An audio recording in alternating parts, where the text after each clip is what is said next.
Hello, this is Phil Tomzak, and for the next hour, I'll be reading from the August 14th issue of the Toronto Star on the Niagara Frontier Radio Reading Service. And let's start with our front page. And our first story has the headline Veteran launches constitutional challenge to Canadian military's ban on recruits with HIV. And this comes from Courts and Justice reporter Jacques Gallant. When JB decided to re-enroll in the Canadian Armed Forces by joining the reserve force a few years ago, he hoped to reclaim his military identity. The CAF has been a key part of his life since he was a child, as his parents and other relatives served. He dedicated much of early adulthood to the military, including serving in a combat zone in West Africa. I missed my military community, the 38-year-old man said. It felt particularly meaningful to re-enroll as an out gay man who was living with HIV, as people with this profile have not always been welcome in the CAF. But the CAF rejected his application, telling him in an October 2024 letter that he did not meet enrollment medical standards due to his HIV status. Along with the HIV and AIDS Legal Clinic Ontario, or HELCO, JB is now taking the federal government to court, arguing in a constitutional challenge that military policies that provide people with HIV from joining, that prohibit people with HIV from joining, are discriminatory. He is also seeking $200,000 in damages for the infringement of his rights.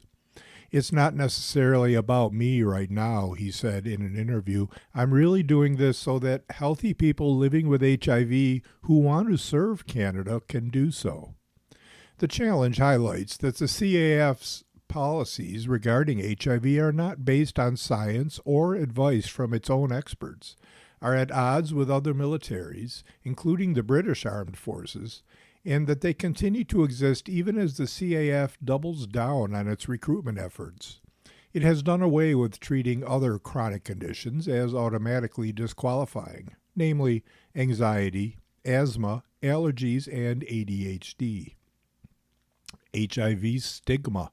I think it's really important to have the word stigma out there, said Amy Wah, lawyer and senior policy lead at HELCO. It's because of HIV stigma. In an affidavit, JB, who is asking the court to impose a publication ban on his name, said the CAF's decision felt arbitrary and without regard to his overall health and capacity as an officer. He's been taking antiretroviral medications since being diagnosed at the age of 24 while serving in the Army. The medication has rendered his viral load undetectable, meaning he can and does live a healthy life and also can't transmit the virus to others. Ironically, his HIV status, which was diagnosed by a military medical officer and known to the CAF, did not preclude JB from continuing to serve in the CAF for a further 8 years, working at the highest levels, including in the office of the Chief of the Defense Staff. His service also included a 9-month deployment to Mali, where he worked as a public affairs officer and grappled with extreme heat and torrential rain, along with the constant threat of attacks from militant groups. His time in Mali ended up being several months longer than expected, and he was able to receive additional HIV medication via a routine supply flight, just as others receive medication for other conditions. What really struck me about my own experience in Mali is that it was not that different from everybody else who was there. I took my medication, I did my job, he said. He voluntarily left the military in 2020, and it was only 4 years later, as he tried to re-enroll, that the CAF threw up his HIV status as a barrier. It communicated to me that my dignity as a person and a veteran counted for nothing in the face of an exclusionary role that appears to have no rational foundation, JB said in his affidavit. To the Star, he added, "It kind of feels like the CAF is almost crash erasing my service." The Star first contacted the Department of National Defense for comment on the legal challenge Tuesday, but did not receive a response by Thursday. Before we move on to our next story, if you would like to hear the rest of this story, we would be happy to read it to you. Just call the Niagara Frontier Radio Reading Service at 716-821-5555, and we will read that to you. In the meantime, on to our next story, and this one has the headline, U of T's Law School wants professors to ban laptops from class. Some students are pushing back. And this is written by Janet Hurley, senior writer for The Star. Canada's top-ranked law school says laptops in the lecture hall are getting in the way of producing great lawyers, and it's doing something about it. The University of Toronto's Henry N.R. Jackman Faculty of Law notified students this week that many of its professors will ban laptops from their classrooms this fall. The concern, the school's associate dean explained in a letter to students, is not about distraction, but rather that typing notes instead of handwriting them does not allow students to think deeply about the class material or to engage. We are no longer confident that we can graduate the best students in Canada in a classroom environment where technology inhibits critical engagement, the school's associate dean, Richard Stacey, wrote in a detailed letter Tuesday following Dean Christopher Essert's announcement. Essert told The Star that Jackman's core mission is to have students learn to think like lawyers, to reason carefully and collectively about and with the law, but that faculty had warned the increasing use of technology during lectures, including AI tools and laptops, was threatening to undermine that mission. But students don't appear convinced. The Students' Law Society responded with a survey which so far reveals little enthusiasm for the move. Of 121 responses as of midday Thursday, 85% disagreed that a laptop restriction would benefit their legal education. The school has 700 students. The concern we heard the most wasn't handwriting itself, it was the faculty deciding the method of notation, said Society President Ishan McLaughlin, who is going into his second year this fall. Students told us they are adults in a professional degree who have spent years developing how they study. Even among a small number of respondents who agreed that the idea had pedagogical merits, many thought limiting technology use should be encouraged rather than mandated.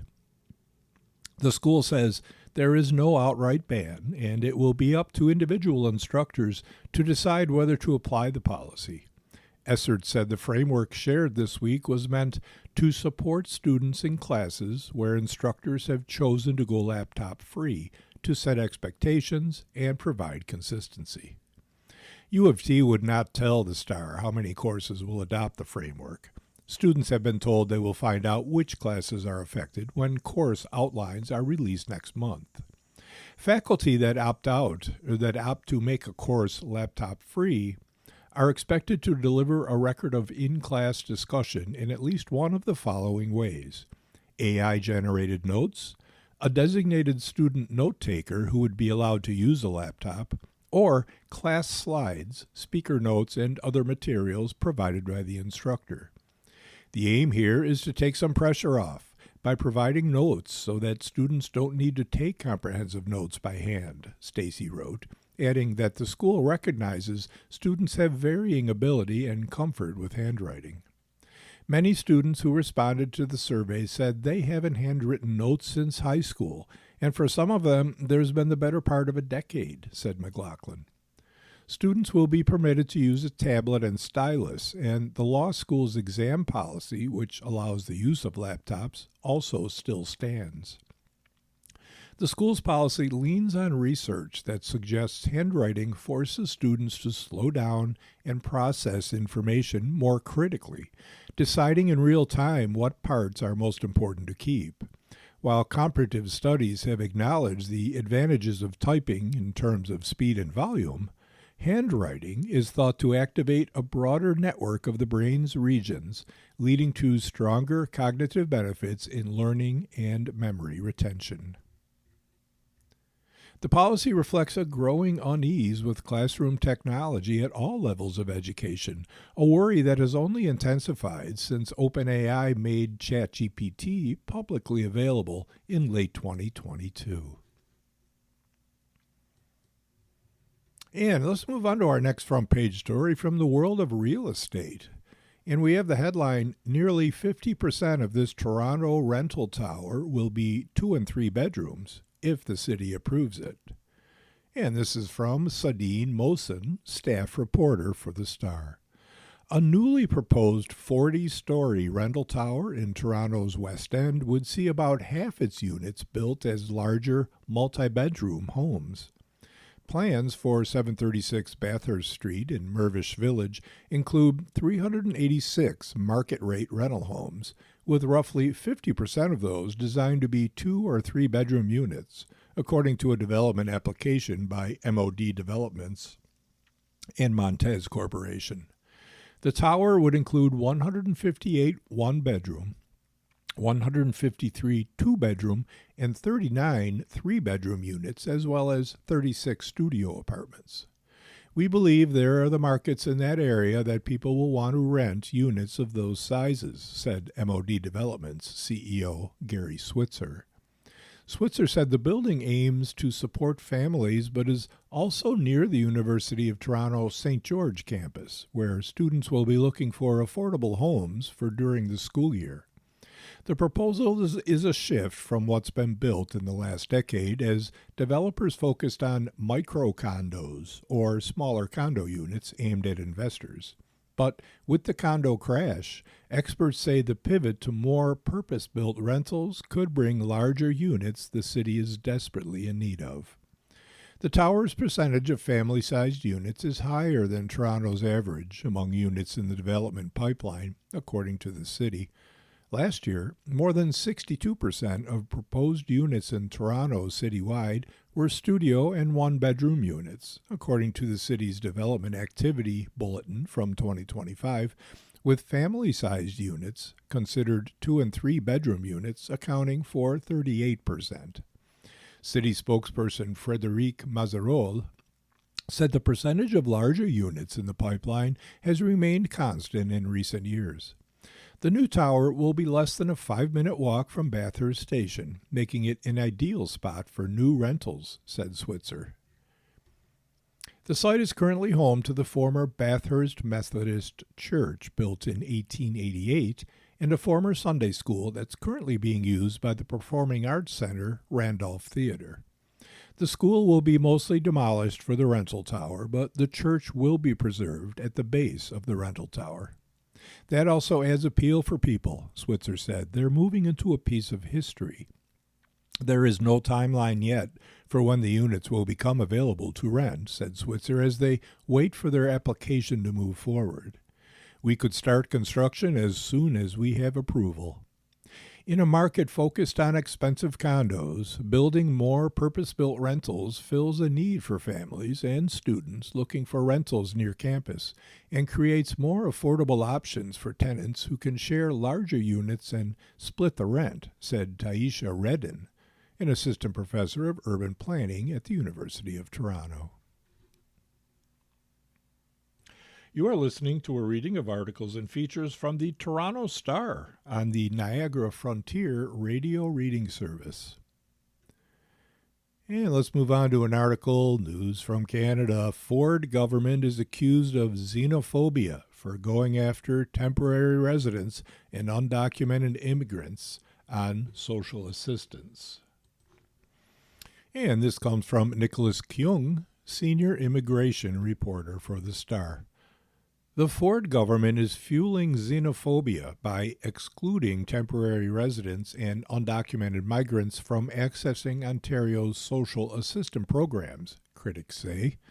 On Thursday, Children, Community and Social Services Minister Michael Parsa announced that the new rules, effective immediately, are meant to protect taxpayer dollars, ensuring Ontario Works and the Ontario Disability Support Program are focused on supporting only families and individuals who are legally authorized to live in Canada. They are promoting xenophobia with these speeches that migrants are stealing and leeching off the systems, which we are not, said Luisa Ortiz Garza, a migrant community coordinator at Parkdale Community Legal Services.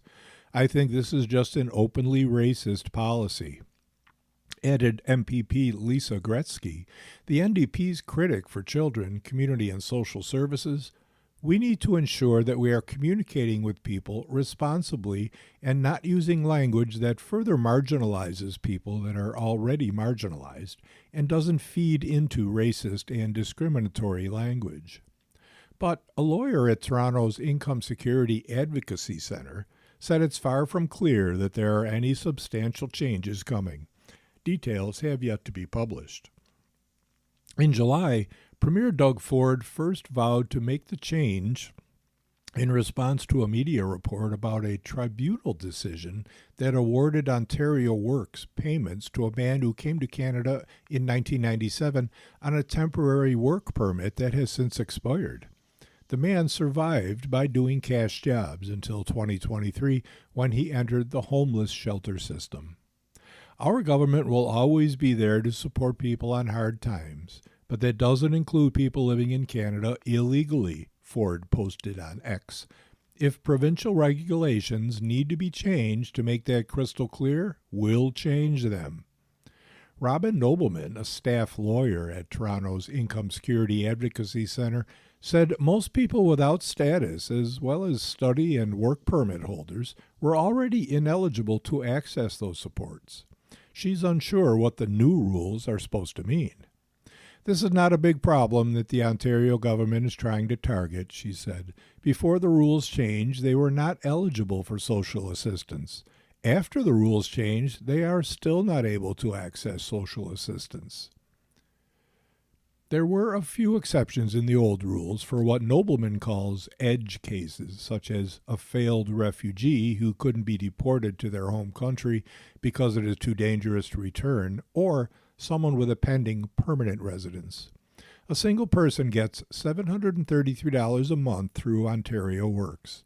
The rates have been frozen since 2018. Ortiz Garza said the changes will still have devastating impacts on those who will now be removed from the social safety net. We've had clients who are undocumented and are waiting for their permanent residency applications to be processed, she said. They've worked many years in Canada, but then they're sick and not able to work. This social assistance saved their lives. The Ministry of Children, Community, and Social Services was unable to provide the Star with the percentage of people on its social assistance programs who are in Canada illegally or temporary residents, such as study and work permit holders, as well as the projected savings from the new rules.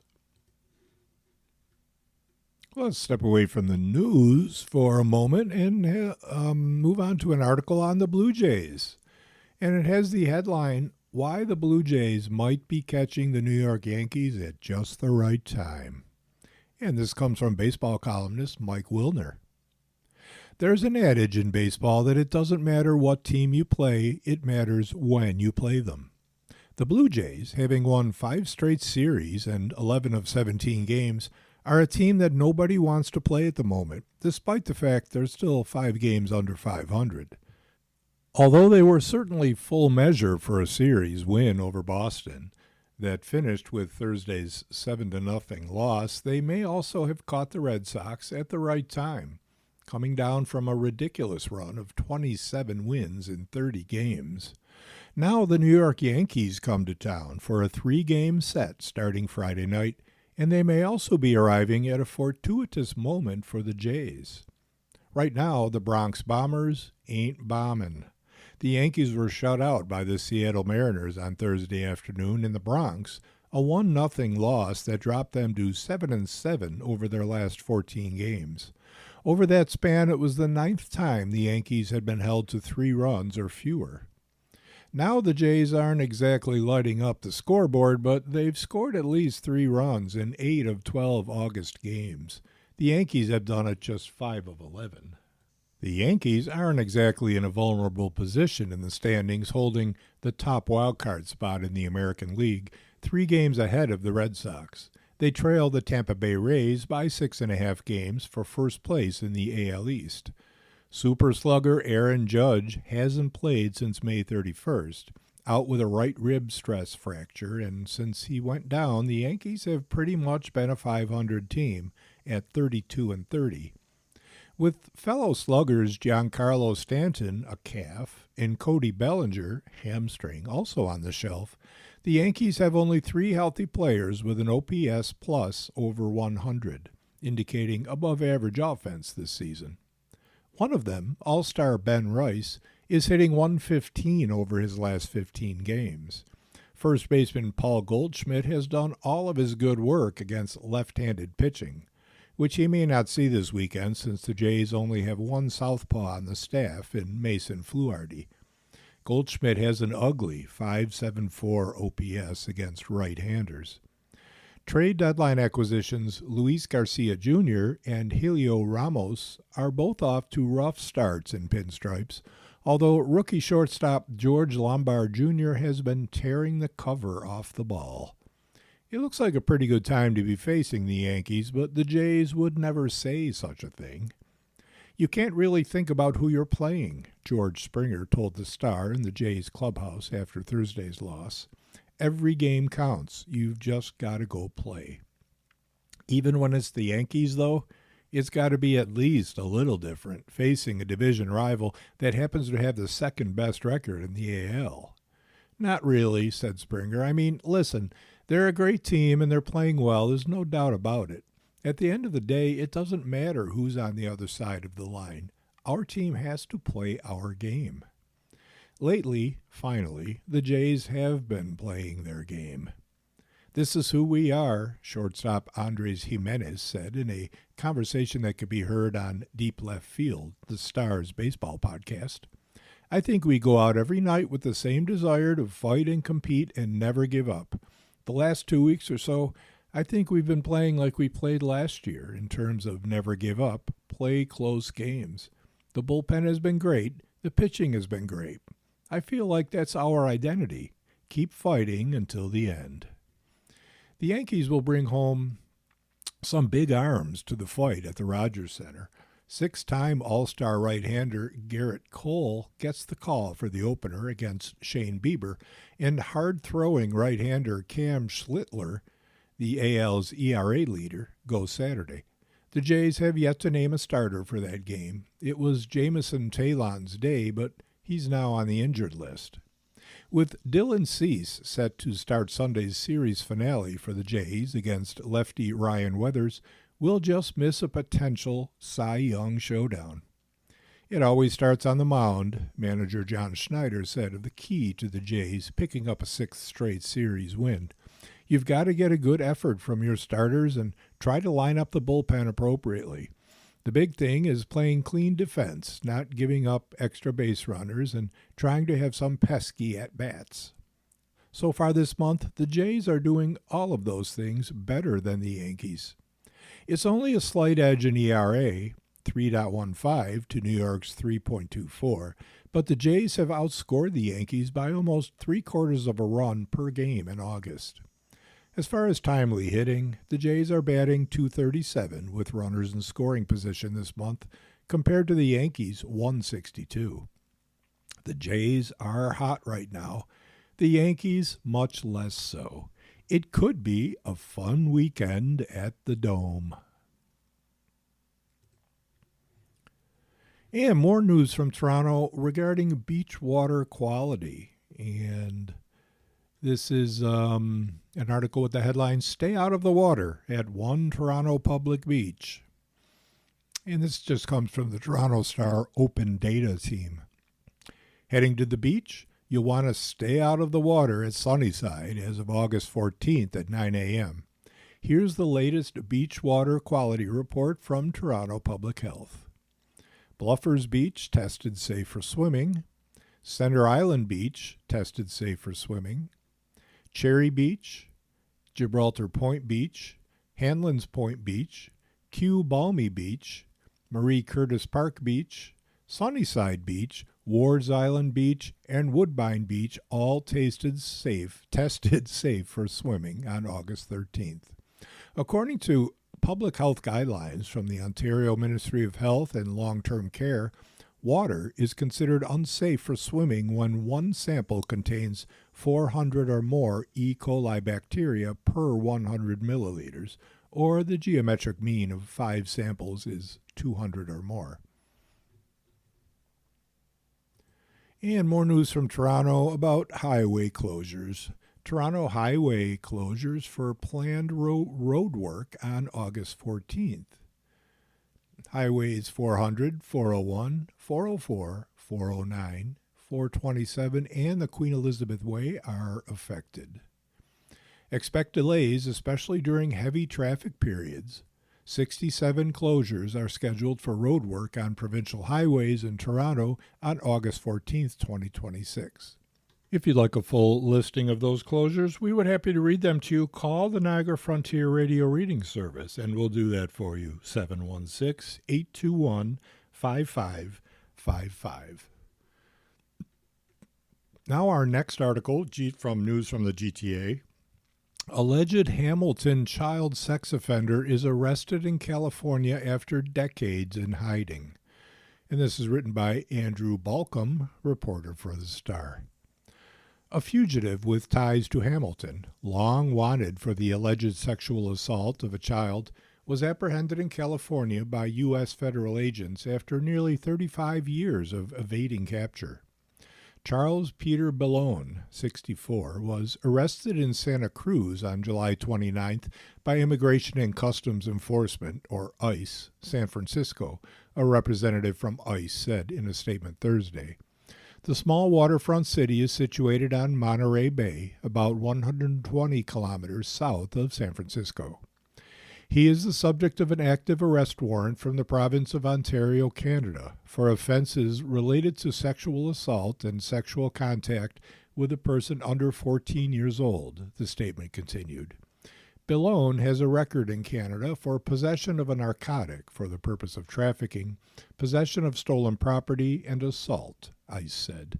While being processed, Bellone allegedly admitted to illegally entering the United States, ICE added. He remains in custody pending removal.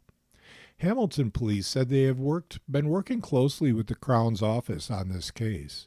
At this time, there are no extradition proceedings. Further details on the nature of the case were not immediately made available. Police releases from the 1990s and the RCMP's Wanted website alleged Bellone's victim was a 9-year-old girl he assaulted over 3 years prior to the abuse being shared with police, The Spectator previously reported. He was arrested, appeared in court, and released on bail, but failed to turn up for court in December 1991. The 1995 story in The Spectator highlighted a Canada-wide arrest warrant issued for the then 33-year-old Bellone. He was also named the most wanted person by the Crime Stoppers branch of Hamilton Wentworth Police in October 1995. A description from that period noted he had dark brown hair, brown eyes, and tattoos of a pig and a unicorn on his right arm. Subsequent reporting said he had a cross and an animal on his right arm, as well as a scar on his upper torso. In 2014, Hamilton police asked for help from the public to find Bellone, who by then had been wanted for more than 2 decades. At that time, police said they believed Bellone was alive, had assumed another identity, and was living elsewhere in Canada. He reportedly had family connections in Manitoba and New Brunswick. It's as if he doesn't exist anymore, not under that name, Detective Paul Henderson of Hamilton's Police's Fugitive Apprehension Unit told The Spectator in 2014. The case was prioritized that year because detectives had tracked down witnesses. They still expressed a desire to prosecute the matter, Henderson said at the time about the victim and witnesses. We'll keep looking for him.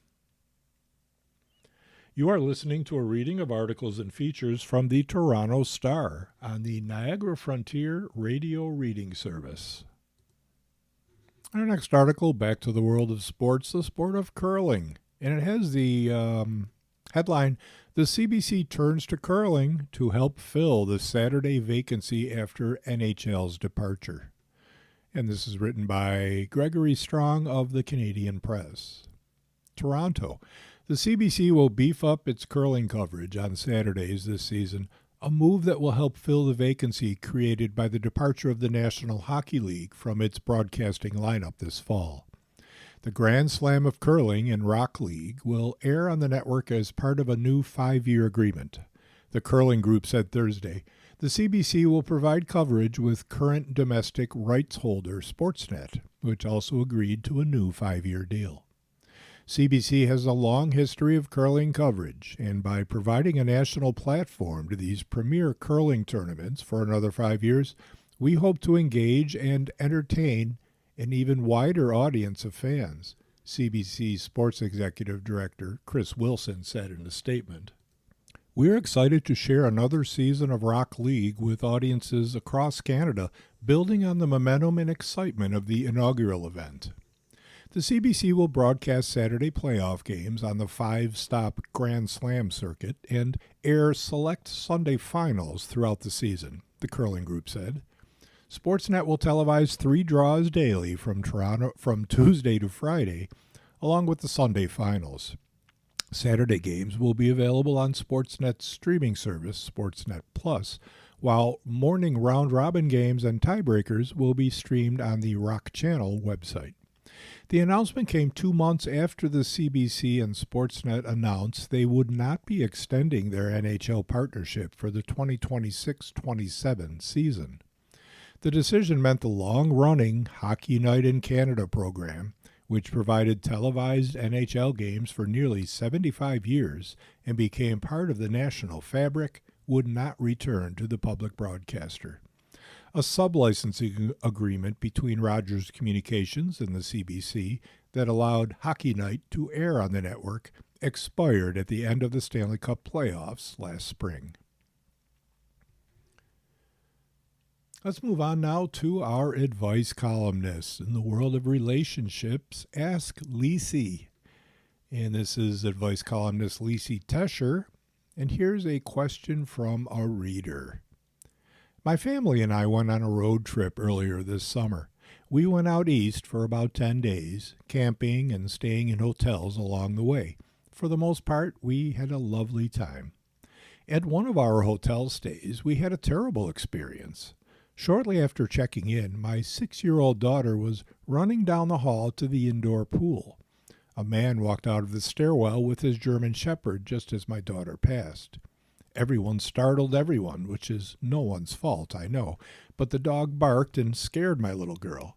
She screamed, which made the dog bark again.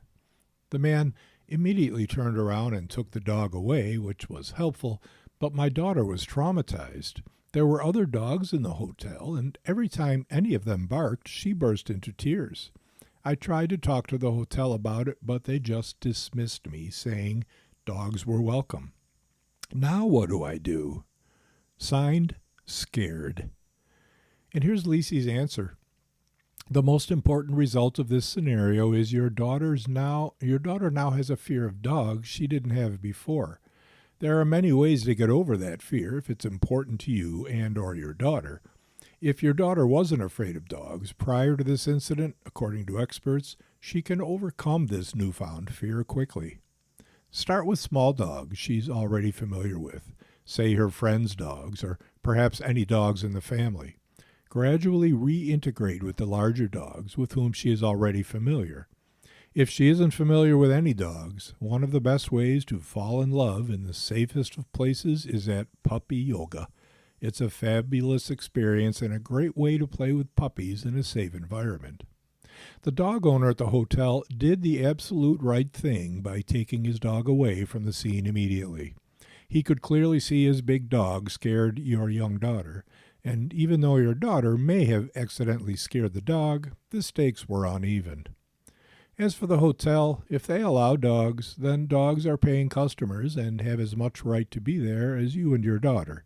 Perhaps in future, you may want to stay at non-dog-friendly establishments. And let's move on to our next letter to Ask Lisi. And the question from a reader is, I play pickleball with 3 friends once a week throughout the year. We're not the best, but we enjoy it immensely. We laugh, sweat, grunt, and chat in between. One of our foursome needed surgery and is out for the summer. The 3 of us didn't want to quit, so we found a replacement, a woman one of the other women knows well. She assured us she was on par with us in skill and intensity. We've now played with her for 4 times, and none of us are happy. She's not as good as we are, which would be fine, because the more you play, the better you get. But she's also highly competitive, calling shots that she misses out or contesting shots when her opponent calls them out. And off the court, when we're grabbing water and wanting to giggle, she's making rude comments about people, some of whom we know and others we don't. How do we get rid of her? Signed, Sour Pickle. Here's Lisi's response. Find a replacement for your replacement. Be honest and tell her it's just not a good fit. Will it be slightly awkward? Probably. Will the friendship with the friend who brought her suffer? Maybe, but she misjudged her, and that's that. I'm not trying to be harsh, but you love your game, and I want you to get back to it. Our next article is from Travel, Ontario Road Trip. And the headline is, Niagara isn't just waterfalls and wineries. This quiet region hides Canada's only globally ranked burger spot. And this is written by Kate Dingwall as a special to the Star.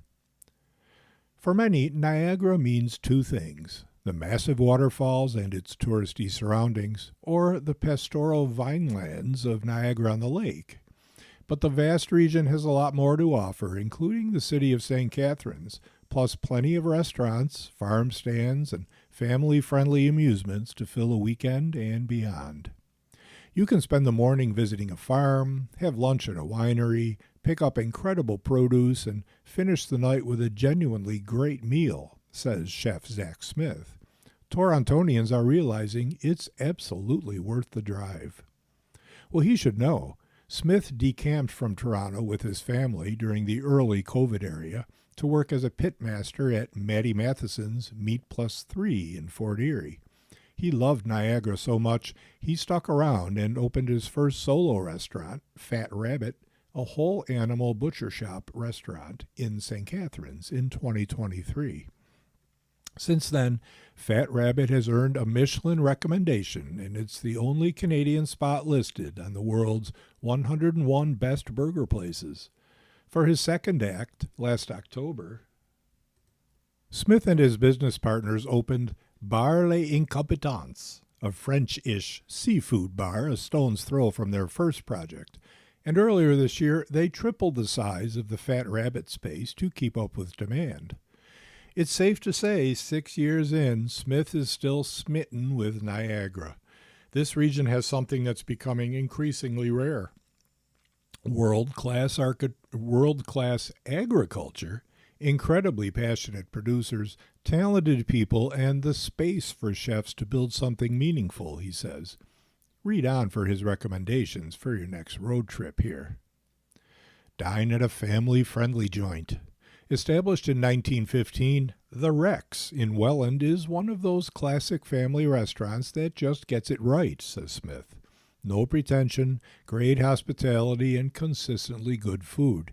The kind of place where everyone feels welcome. His order is veal parm pizza or fettuccine alfredo. It hits every time. Another go-to for his family is Bugsy's, an Irish-American pub in St. Catharines. It's comfortable, dependable, and the hospitality is genuine. And they have killer lasagna, wings, and pepperoni pizza. For a quicker pit stop, get takeout from MJ's Own Munchies by the Welland Canal and enjoy it at a picnic table. I love their chili dogs, said Smith. Drink where the locals do. One of Smith's favorite ways to spend an afternoon is enjoying the wood-fired pizza with a glass of wine on the patio of Big Head Wines in Niagara-on-the-Lake. Fratelli Broccolo, a mobile pizza truck, turns out a standout tartufata with black truffle cream, prosciutto cotto, and a healthy swirl of truffle oil. I usually go for winemaker Andres Syrah with the pepperoni pie, says Smith. If I'm drinking white, I get the Chenin Blanc with the mushroom pizza. The 2023 Lipinski Syrah is also the first Canadian wine to earn a 100-point score from local critic Tony Aspler. Pick up the luscious regional bounty. Stopping at a roadside farm stand is a quintessential Niagara activity, and Niagara-on-the-Lake's Quiet Acres, operated by McSween Farms, is Smith's favorite. I almost always stop here on the way home for incredible seasonal produce, says Smith. What's available changes by the week, but recent treasures include long stems of gladioli and Niagara's famous peaches. Heritage tomatoes, sweet corn, and garlic are amazing right now, he says. Earlier in the season, asparagus and strawberries are my top picks. I never leave without peaches when I can get them. Splurge on a special night out. When Smith signed the lease for Fat Rabbit, he celebrated with a trip to restaurant Pearl Morissette, the 2 Michelin-starred fine dining restaurant on a 42-acre regenerative farm in Jordan Station. The farmlands and vegetable gardens supply ingredients for the tasting menu of Canadian dishes, executed with French finesse. We have a couple of things to celebrate that we're working on, says Smith. That's the perfect reason to make our way back. Satisfier Sweet Tooth, established in 1955 out in Niagara-on-the-Lake countryside, Avondale Dairy Bar, which is open seasonally, is a Niagara institution, says Smith. For good reason. The ice cream is handmade fresh every day, and it's based on 15% dairy butterfat from Avondale's own cows. It's one of those simply family outings that never gets old, he says. The peanut butter ice cream with pretzels slaps. And finally, bring the kids to an outdoor playground. One of my favorite stops is taking my family to Howell's Farm for their pumpkin patch in Fonthill for spooky season, says Smith. This isn't your average produce grower, but rather an adventure farm. From August to October, it offers a wide range of activities and attractions for the whole family. Go pumpkin picking, cut your own bouquet from the sunflower field, gather around a fire pit, or take wagon rides, or explore a corncob maze. You are listening to a reading of articles and features from the Toronto Star on the Niagara Frontier Radio Reading Service. Up next, another article from the world of entertainment. It has the headline, Usher and Chris Brown's Toronto tour stop got people talking, including upset BTS fans. And this is written by Sarah Lang as a special to the Star. Usher and Chris Brown performed their second of 2 concerts at Rogers Stadium Wednesday night, and it's gotten people talking. The pair's joint The R&B Tour has made headlines throughout its run, and the Toronto stop is no different. Usher's initial decision to co-headline with Brown has been a hot topic. Some fans have been excited to see the two share a stage, while others questioned Usher's decision to give Brown, a controversial figure with a history of domestic violence and assault charges, an even larger platform. In July, a video went viral of a fan invited on stage who appeared uncomfortable with Usher's seductive dance routine. And last week, Usher denied a conspiracy theory that he's used a clone to perform for him at the MetLife stop in New Jersey last week. "They can't clone this," he said on social media. Here's what had people talking from their tour stop in Toronto. The sexually explicit serenade. One of the big talking points from the tour is the moment in the show where Usher and Brown invite fans on stage to be serenaded during the sultry number, Can You Handle It? During this sequence at a Nashville show last month, the fan on stage sat stiffly on the edge of the bed that's part of the set and leaned backward when Usher came close. Seeing her discomfort, he motioned for her to be taken off stage. At Toronto's first show, The conversation was around how particularly not safe for work this portion of the show was. One social media post, in which the video clip of this stage segment is labeled adult content and shows Brown thrusting over a woman face down, pulling her ponytail and slapping her rear, was captioned, "This Chris Brown and Usher tour is getting freakier each show. Chris in Toronto beating it up. He's pulling hair and smacking." While members of the BTS were in attendance and some fans weren't happy. Ahead of their own shows here next week, J-Hope and RM of BTS were in the audience Wednesday night, posting videos of themselves dancing to Brown's music to their personal Instagram accounts. Later, Brown posted a photo posing with both men, while Usher shared a series of pictures of the three laughing, shaking hands, and walking backstage together. On a BTS subreddit, one fan described this as thoughtless male privilege behavior and hoped other fans wouldn't defend it. Another commented that their judgment is not always the best. On X, one poster said that BTS attending a Chris Brown show had an evil, dark aura. Let's move on to our next article from the world of books. And it has the headline, Toronto Star Bestsellers. Tears for Fears' Roland Orzabal hits with his new memoir. And this is a special to the Stars written by Deborah Yo. There are elements you expect in a musician's memoir: career highs or lows, tales of addiction and rehabilitation. And Roland Orzabal's book has those things. What you don't expect is astrology, but Orzabal, founder of the cerebral new wave band Tears for Fears with Kurt Smith, has woven astrological wisdom throughout his memoir, Welcome to Your Life. He also explores his mental health struggles and grief, over the death of his first wife. Some of the book, when I was writing it, I was in tears, he told USA Today. A lot of the time we kind of push things toward the back, but when you're writing it, you're confronted with some of the ugliness. Orzabal's book joins the recent stream of best-selling rock star memoirs from the likes of Hole's Melissa Aufdermauer and Soundgarden's Kim Thale. Also new to the list is Doctor and University of Toronto Assistant Professor Kelly Anderson's first novel, The Wild Beneath. This Reese's Book Club pick is about a woman who falls for a wordless man she finds in the wreckage of a tsunami. I love immersive love stories and vast, beautiful landscapes, Anderson told Writer's Digest.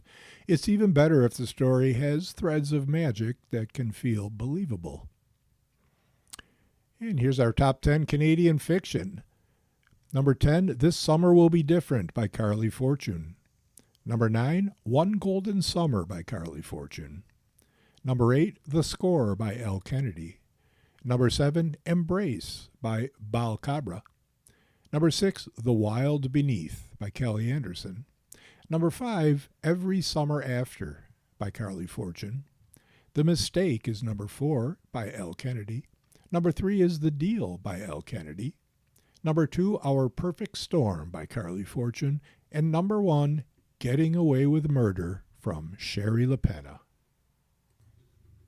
Let's move on now to another opinion piece from a contributor, Iris Gorfinkel, who is a family physician and clinical researcher in Toronto, and her article has a headline, Ontario got $3.2 billion for health care.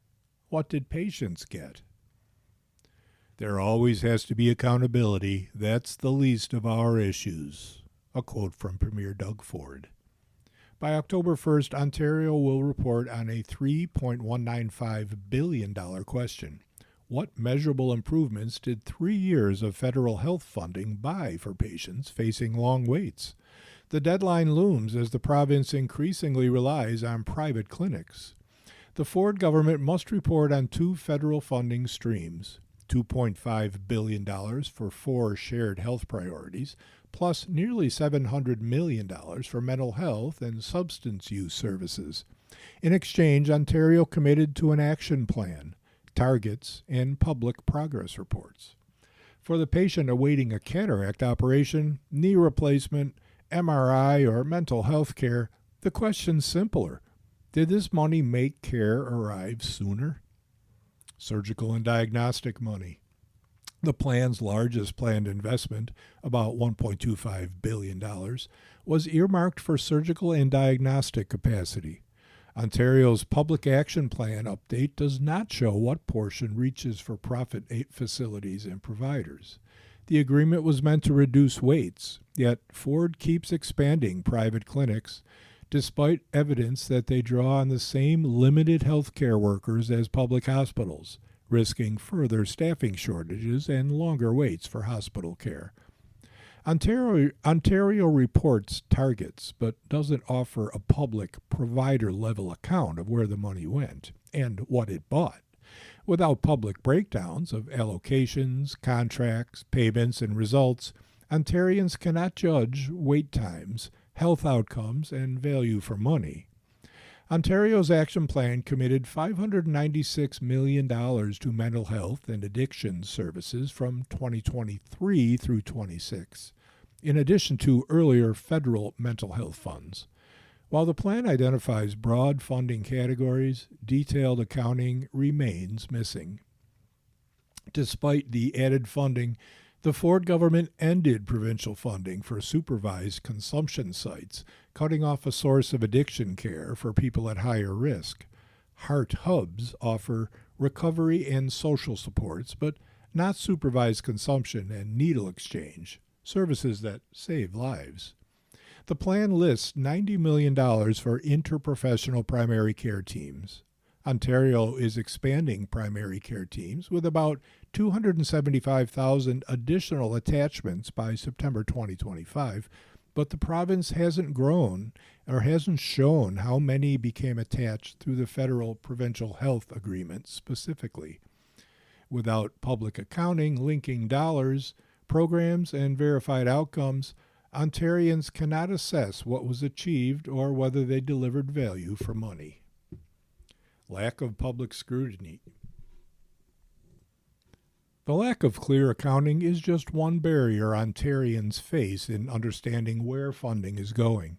Another is how much more difficult public scrutiny has become under Ford's government. Bill 60 keeps the details private clinics submit in license applications out of public view. Ontario posts some contract awards, but the public can't routinely see how clinics are selected, how much they're paid, or the results they deliver. Bill 97 blocks freedom of information access to many records held by the premier ministers and their offices. It also stretches the crucial response periods from calendar days to business days and permits additional extensions. After just 30 sitting days, Ford adjourned the legislature until October 27th, leaving no question period or committee hearings before Ontario's October 1st reporting deadline. The Ford government spent a record $111.9 million to advertise in 2024-25, yet its public agreement update does not give Ontarians a provider-level accounting of where the $3.2 billion in federal health funding went or what each investment delivered. Ontario's Auditor General flagged 9 campaigns costing $43 million because they appeared designed to create a favorable impression of the governing party or included claims lacking context or evidence. And finally, the right to know. Ontarians have a right to know how federal and provincial health dollars are spent and what public services, shorter waits, or better access those dollars deliver. Ontario has accepted federal reporting obligations. The province should go beyond the minimum rules and show the receipts, money received, payments made, contracts awarded, and results delivered. If Canadians filed their taxes with this level of transparency, the CRA would demand answers. Taxpayers deserve the same standard from government: clear accounts, public results, and no excuses. Note to Premier Ford: you're right to say there's always has to be accountability, but it's not, and never was, the least of our issues. It is the issue. Ontario got $3.2 billion. Show us the books. You've been listening to a reading of articles and features from the August 14th issue of the Toronto Star. Your reader has been Phil Tomczak. Thank you for listening.